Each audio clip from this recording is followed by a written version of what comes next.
Milwaukee Bucks have never looked better this season as they just advanced to the semi-finals. Specifically, I was impressed by three major things. The first was the defense. Look at the attention to detail here. I noticed Brook Lopez telling Giannis to just take the high man so he can protect the paint. So the Knicks clear out so they can completely clear aside and run a two-man game, so most teams would switch this, but the Bucks fight through.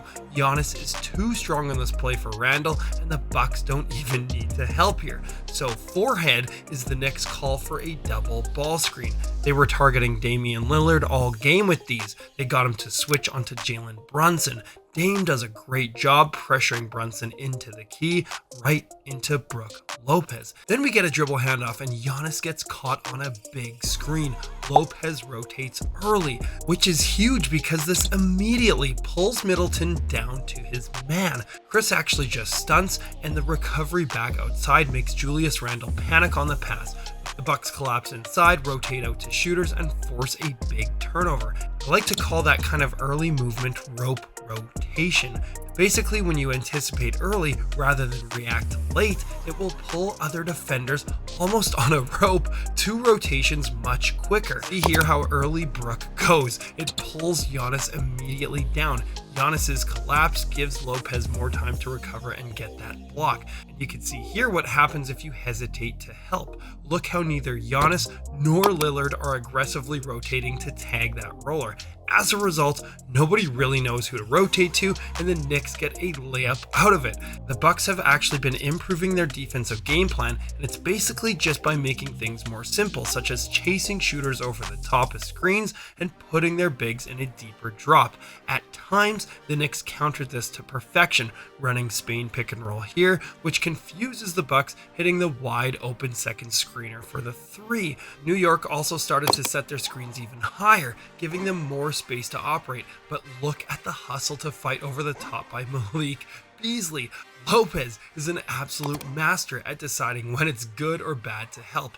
Middleton puts a ton of pressure on the back.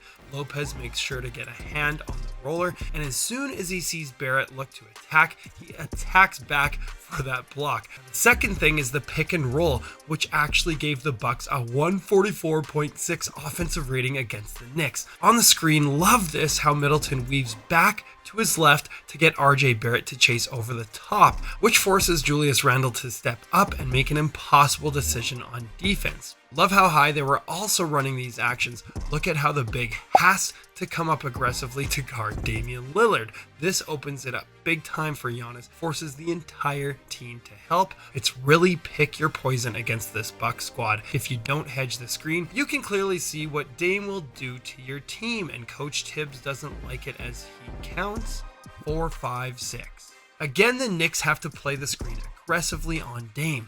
This opens up the roll man, and the Knicks do a poor job at aggressively rotating and fully committing to tag Lopez. But when the Knicks do aggressively tag that roll man, the Bucks are making high IQ decisions to kick it out to wide open shooters. The Bucks can even put Giannis in the corner when the Knicks fully commit to that rotation. Antetokounmpo can then just cut inside, which is much gooder than settling for that 3. The final thing that impressed me was the sideline out of bounds plays executed to perfection. Notice the bump here to sell a screen coming from the top.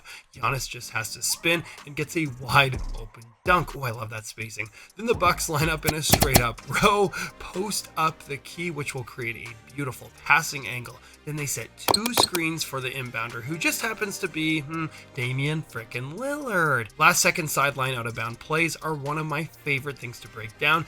You should check out this insane design by Eric Spoelstra.